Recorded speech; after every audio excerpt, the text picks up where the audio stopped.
In today's video, I'm going to teach you how to create a negative keyword list in Google Ads. This is an essential tool for refining your ad campaigns and ensuring that your ads only reach the most relevant audience. Google Ads allows you to filter out unhelpful or irrelevant search terms, effectively honing the focus of your ad strategy. First, let's navigate to the Google Ads interface. If you haven't already, log into your Google Ads account.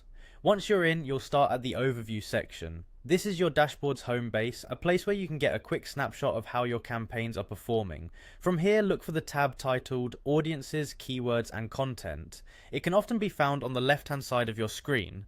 Clicking this will take you into the section where you can manage your keywords more directly.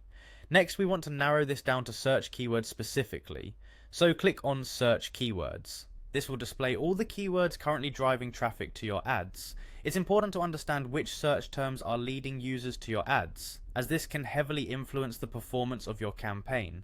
Now, focus your attention on managing your negative keywords. In this same section, you should see an option that says Negative Search Keywords. Go ahead and click on that. This is your primary workspace for filtering out any undesirable traffic. If you're ready to add some negative keywords, look for a plus icon, which is really your entry point for customizing your list. Clicking on this will open a text box where you can begin typing the keywords that you want to filter out. It's crucial to be strategic here.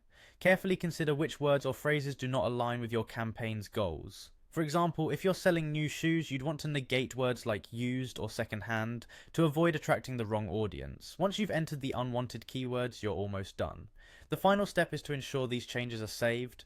Look for the Save button and click it. Saving can seem like a straightforward step, but it's vital to make sure all your hard work and adjustments are successfully applied. And there you have it, you've created a negative keyword list. By continuously refining this list, you can improve your ad's performance over time, ensuring it becomes more cost-effective and targeted to your desired audience. Always keep an eye on the search terms that trigger your ads, and don't hesitate to update your negative keyword list regularly to keep your campaigns in top shape. Thank you for watching, and we hope this guide helps you leverage negative keywords in your Google Ads campaigns. Don't forget to like and subscribe for more tutorials like this one.